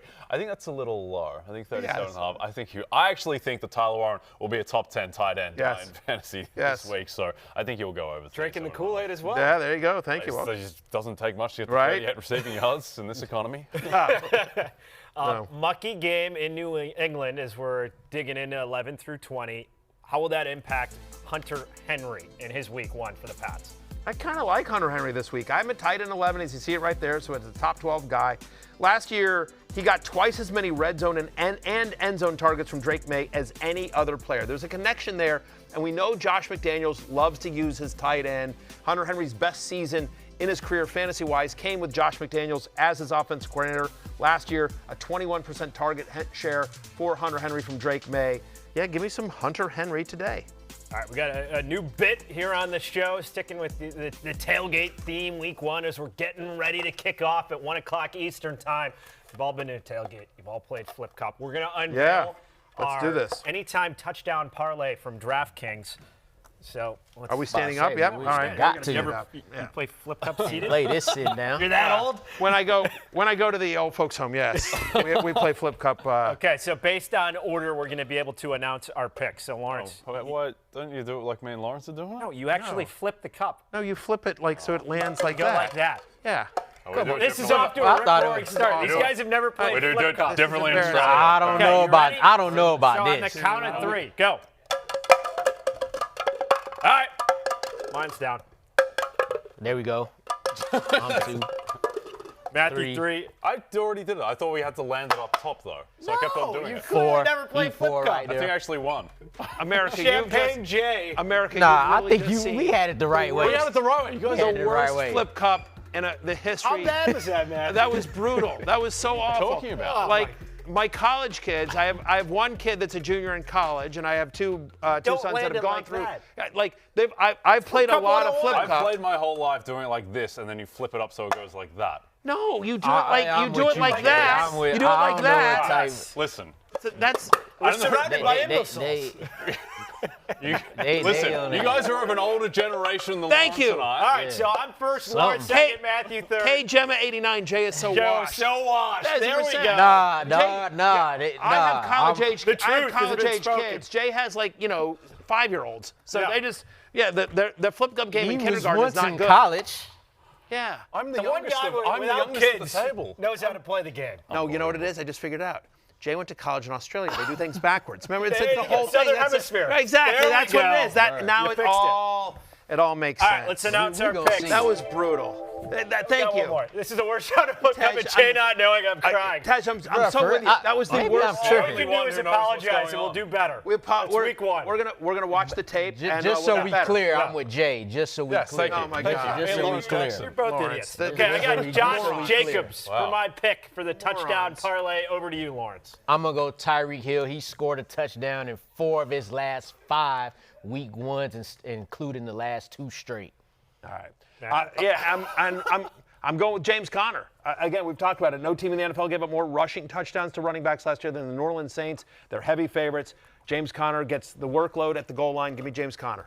Going Jonathan Taylor, JT. I think you're RB3 this week, Matthew. I think that he'll get in the end zone. Against the Dolphins, I think the Colts will lean on the run to protect Danny Dimes. Did you know that we needed a drinking game seminar? I as part of the preseason for fantasy Well, football? I would Literally, say like- this. no, I no, would no. say this. You ever I play didn't. beer pong, Jay? I did Come on. not grow like where I grew up. We didn't play them type of games, but I did play it in college, and I thought it was the way Jay was It's talking about. 100%. Look, you guys are older than me and Lawrence. We I need don't a know poll how they do here. it at the old Let folks the home, regulars like, settle this. I literally played Flip Cup 2 weeks ago with my college kids. Like, you know what I mean? Like, this is how they play it. This is how they play today. We do it I'm correctly embarrassed for in you. the Southern Hemisphere. I'm embarrassed for the two of you. I'm embarrassed. Look, I don't listen. Me, if I don't know how to play flip cup, I do not feel embarrassed at all. Trust me.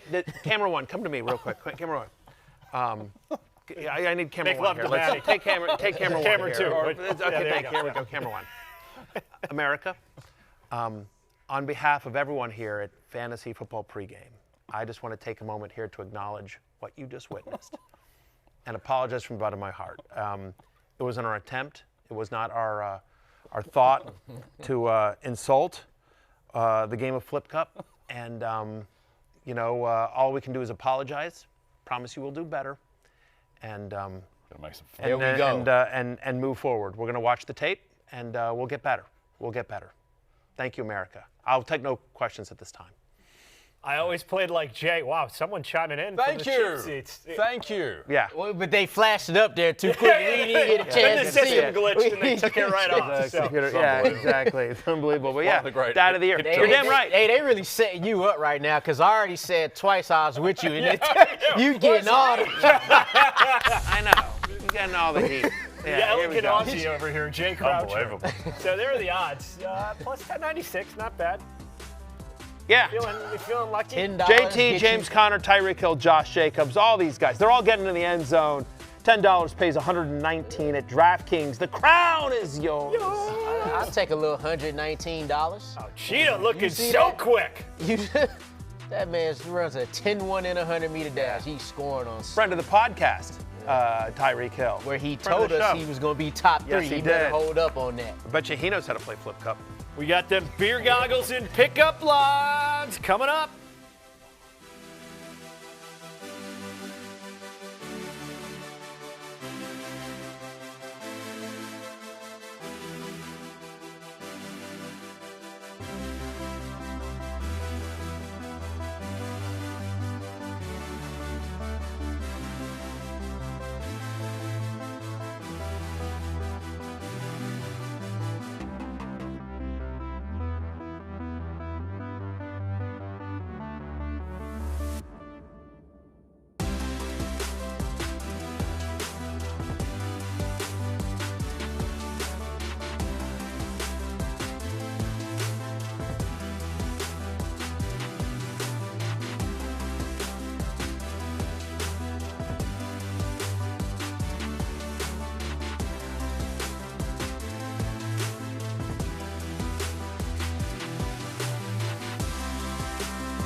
How about this from DGen Dragon? Due to Jay's Australian version of Flip Cup, I'm doing the opposite, betting the under on Nico Collins. Great. Thanks, Jay. Good. His bet's going to lose. Great results. Justice is served. Jay going after the regulars. Yeah. Unbelievable. DGen Dragon. Terrifying. Wait, a lot of chatter as we're going into beer goggles. Yeah. You drink first. That's why the cup is up. No, I know. Look, we didn't rehearse it. It screwed up. I assumed everyone would know. We were handed empty glasses to do it, empty cups to do it. The whole thing was a disaster, to be perfectly honest. The whole thing was a disaster. You drink, you slam it down, you flip it up. No, you don't do that. You drink it and then you drink it. You crocodile Dundee and then you boom like this and then you flip it. Yeah, with the open part up and then you flip it over. That's what you do, and you're all in a line. I'm like really thinking how I've played this game now. You're questioning life itself, Lawrence. Yeah, I'm trying to, like the times that I've played, I'm like, was it? Lawrence and I instinctively did it the way that we did it. It's 2v2. Maybe we do things differently. Well, in Atlanta, maybe in Atlanta or in Melbourne, we do things Oh differently. my God. Producer Steven, put up a poll. All the regulars are saying Jay's wrong here. Me and Jay, who's right? Me and George or Jay and Lawrence? From BTTS, it starts with liquid in the cup. It can't start Correct. upside down. That's laughing correct. emoji. I thought that was beer pong, where it started. No, beer pong with a. Yeah, but you got the beer in the cup. Lawrence, you just been drinking purple drink? Like, come on. What? Have you ever played drinking games? Look, I just thought the drink was in the cup only on beer pong. On beer pong, it depends. I know how you play it, Depends on but- whether you want the dirty ping pong ball with people's Right. hands. Yes, So usually, yes. when I play beer pong, which I also do, you have your drink, whatever your drink is, and then you just have water in the actual cups. And so when a ping pong ball lands in your cup, you drink from your drink, but you know that's. For the love of God. We got Yeah, Australia. yeah. How am I? Backwards. Yeah. Barry is right. Barry, the voice of reason. To beer goggles, this on a scale of 1 to 5. This I'm bit sorry, we America. actually know on fantasy football pregame, thankfully. On a scale of 1 to 5 beers, what would it take you to start these players? We're going to kick it off with Raiders at Patriots. Matthew, Trevion Henderson. How many brewskis? One beer. I think Trevion Henderson has an awesome game. Running back 16, I can actually be stone cold sober, honestly, if you want. Like, this is somebody in the preseason who was targeted on 44% of his routes. Raiders allowed the 5th most running back rushes of 20 or more yards last year. Again, it's rainy in New England, slippery field. So, like, if Trevion Henderson gets one cut, he's gone. Yeah, I can be stone cold sober. You're starting Trevion Henderson. Don't get cute. Don't be stupid. Don't be Jay trying to explain beer cup. Beer pong or flip cup. I'm all discombobulated. Beer cup. Beer cup. You really drove that. I'm a disaster too. I'm a disaster too. That's all. I'm sorry, America. I apologize. Well, I apologize. Anyway, start Trevion Henderson. Ignore everything else I said. Just start Trevion Henderson. Now I know I'm definitely right, because you're telling me you play beer pong with water. This is a disgrace. You just cop the dirty ball in the cup of beer. You just drink the beer. And so what? Well, that's the man's version, but now the exactly. sophisticated version is water cup. Yeah. So sue me. Why don't we call it water pong? Sanitization. Yeah. No, but you drink because generally people miss and then the ball falls on the ground Definitely. and it's Yeah, dark it's part of and the you put it game. in the water. Yeah, like- Who wants it in their beer? Like that's part of the game. disgusting. Well, Stefan Diggs, I mean- 3.5 water cups of beer pong. He's only set at 46.5 receiving yards. It's going to be rainy. I don't like him. Do I have to still be on this show? Can someone check my contract? Am I allowed to leave? I've done enough of the show. Doesn't this count as a show that I've done? You got 25 more minutes of soul searching before we say goodbye to week 1. Drake May. 2.5 beers. Probably be 1 and 2 going forward, but I don't know that there's going to be a lot of points scored in this game. They did add something on the offensive line, but they're going to be 2 young guys starting on that O-line. So give me 2.5 beers for young Drake May. Could be a wacky NFC West matchup. 49ers at Seahawks. 49ers all dinged up. Seahawks look pretty healthy. So Yeah. Ricky Pearsall, showtime for him, Matthew. Just 2 beers. Just, getting a little bit of a buzz going. Feel pretty good about Ricky Pearsall. I'm as a top 30 play today. 16.5 fantasy points in his 5 games where he's gotten at least a 15% target share. Juwan Jennings just coming back to camp as well. McCaffrey a little bit banged up. I can see Pearsall leading the team in targets. I think him or Kittle as well. His only preseason game that he played this year with Brock Purdy, he had a 57% target share. Now, Jennings wasn't in there as well, but still, against Seattle, I think Pearsall gets a heavy workload. Just 2 beers. Top 30 play for me today. One more funny chirp from the regulars from Christian. Jay clearly never gets out. Just putting a bow there. Over to Cooper Kupp. What's weird is he does. You'd think, oh, well, he's got 3 young kids. He's at home all the time, but he's not. Look, poor Sophia's stuck at home with the kids, and he's out having New York dinners, George, as you know. He's having a Merlot. He's at the Liberty game. He's at the Yankees. The Merlot. Exactly. He doesn't. Yeah, he's too sophisticated. How many Merlots to start Cooper Kupp? 3 Merlots for my little Cooper Kupp. I think they're going to run the ball, Seattle. I think they're going to lean on the run, so it's going to be low volume. But when they do throw the ball, and they will have to throw the ball sometimes, it's really just JSN or Cooper Kupp or the running back out of the backfield. There's not that many options. So I think just by virtue of there not being that many other guys to gobble up targets, I think Cooper Kupp will be fine as a flex guy. Lawrence, Juwan Jennings got a lot of incentive money that was added to his contract. Now he's ready to go week 1. I'm going to say 2 beers. The pro for him is that he's Brock Purdy's guy, and that's been proven. He's averaging 8.5 targets in his last 7 games with Brock Purdy. The thing is, he hasn't been in camp like Ricky Pearsall. Matthew alluded to that. So this week, I'm going to go with 2 beers for Juwan Jennings. The books like a blowout in Denver. Titans at Broncos. Broncos 8.5-point favorites. That's the biggest spread of any game week 1. So with Titans running back Tony Pollard getting all the workload, Tajay Spears on IR to begin the season. How many beers do you need, Matthew? Honestly, 1.5. Again, I get it. It's not a great matchup against the Denver Broncos. They have the top 3 run defense last year as well, but just massive workload coming for Tony Pollard as well. Double-digit target share in 75% of his games last season. I do think that given that Calvin Ridley is going to be blanketed by Pat Surtain, I can see a lot of dump-offs from Cam Ward to Tony Pollard as well. I think that he's got the best chance of a touchdown on the Titans side of the ball as well. So he's a top 20 play for me today. Just 1.5 beers. Like a beer and then just, I'm sipping on a little bit there. Maybe a beer and a Merlot. Yeah. Half a Merlot. Although Great way to merge drinks. Yeah, well, I love my Pinot Matty. Pinot Matty. Yeah, I'm a white wine guy. Yeah.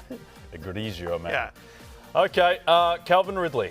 I'm going to say 2 beers, Merlots, Grigios, whatever you want. 2 beers for Calvin Ridley, who it's not great. It's not a good matchup again. He's going to see a lot of Pat Surtain. But he's not going to see Surtain every single snap. The Broncos don't usually play defense like that. And the reality is he's the number 1 wide receiver for an NFL team. So I think you feel okay starting Calvin Ridley as a flex.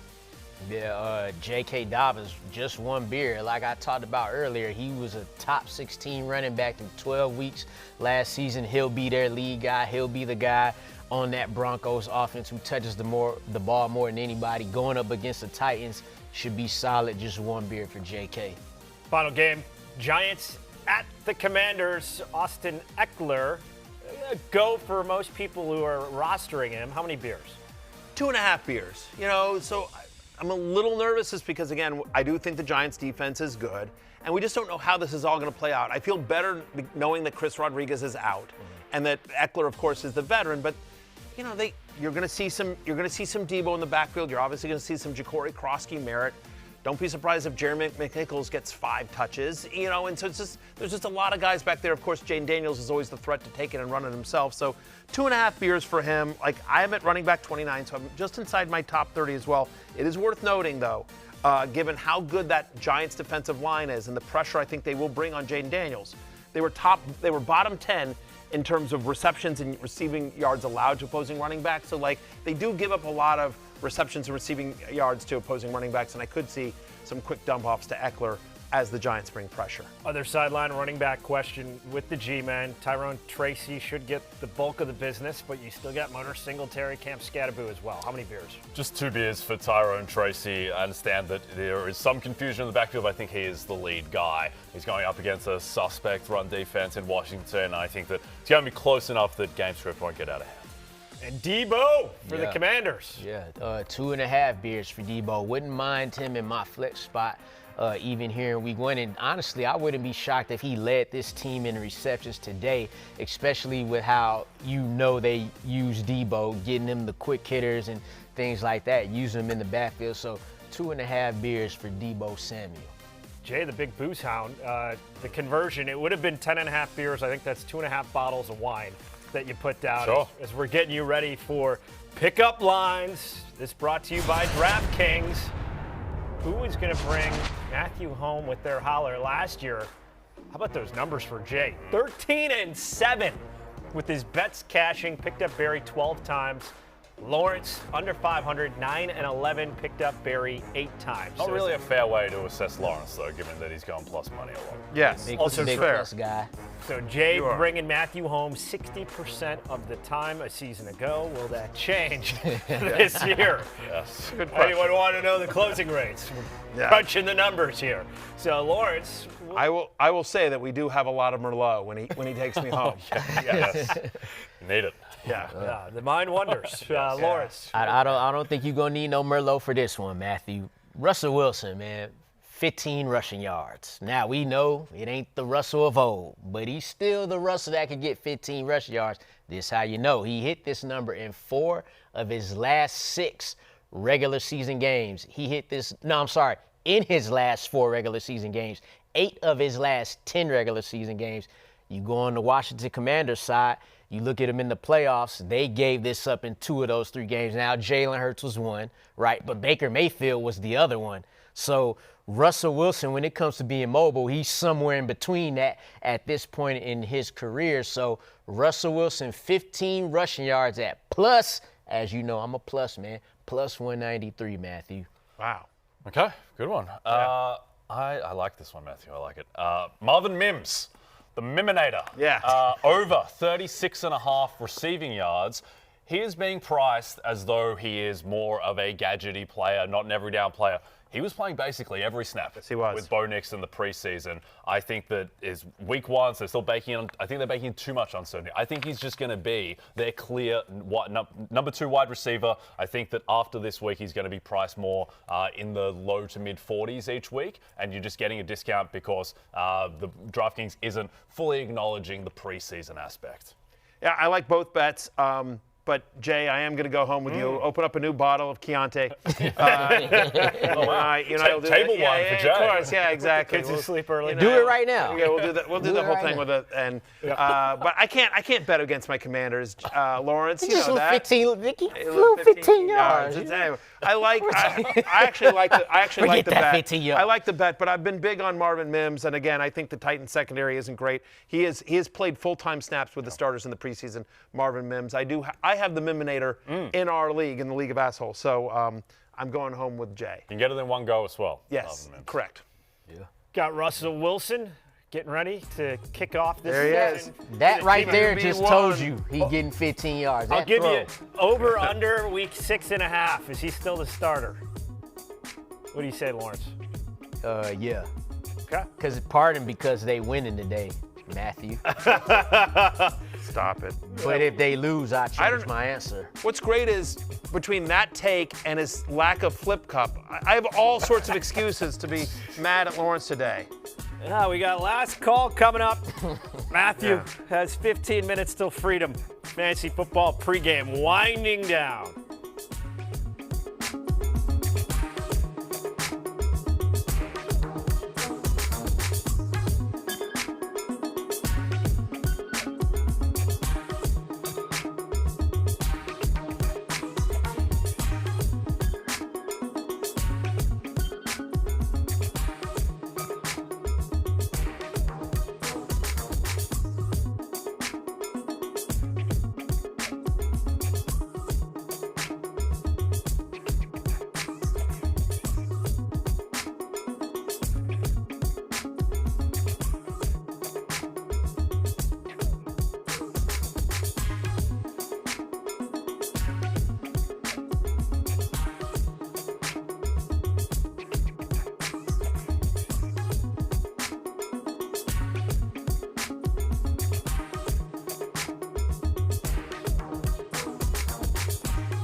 Go time. It is the Penix era in Atlanta. Tampa Bay at Atlanta, 1 p.m. Eastern kickoff. The Michael Penix experience will get going. He had 3 starts last year, now the full-time starter in Atlanta in his second season in the NFL. Already has the C on the jersey. It's big for a young guy, second-year player. Speaking of big, bar trivia standings. We didn't give you your flowers week 18 last year. Lawrence Jackson, the only one over 500, the runaway winner and season-long champ a year ago, 113, 97, and 4. Lawrence, the floor is yours. I think I was leading for like the last 6 weeks, so we all just forgot. It was such a damn blowout. Yeah. If everybody's familiar with the great Usain Bolt here, right? When Usain Bolt used to win races, you would have to widen the camera shot to see everybody else, and that's what you just had to do on that trivia sign right there. Remember Wilt Chamberlain? In 1960-something? Sure. It's like I know this, you do. 100 points. There's 100 points that we didn't even see that 100 points, but we just know he did it over a bunch of dudes who was my height. Okay. That's what this trivia was like last year. Guys, hopefully. You were good. You were talking Will Chamberlain off the court. It was the 100-point game that he I'm talking off the court, too, now. Big numbers. Big numbers. All that. On the court, off the court, all that. So he scored in a lot of ways. You know? Yes, he did. Yeah. So let's get it for this it's season. all noted. To our bar trivia questions, and you guys got to pick it up. Both under 500 Now, last to year? be fair, Matthew and I just chose the opposite of everything the Lawrence And that's- chose hey, in the final that's week The with final couple Kipnis. weeks just to try to make up. And was that just a trying to winning make up strategy? ground. No. But yeah, no. Listen, as playing somebody for who was second a place. somebody who was a 2-time champion before you were, Lawrence, as well. Congratulations. hey. Welcome to the winner's Well, circle. remember, year 1, I'm not here. Year 2, I lost. Year 3, I'm the big-time champion. So, let's see what You we not do being this there in year 1 is no excuse. year. It is, because the efficiency number.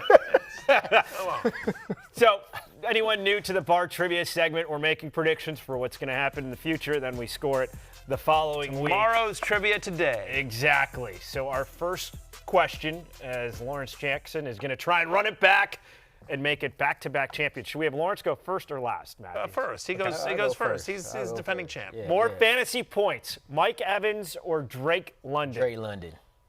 Drake London. Mike Evans, screw it. Why not?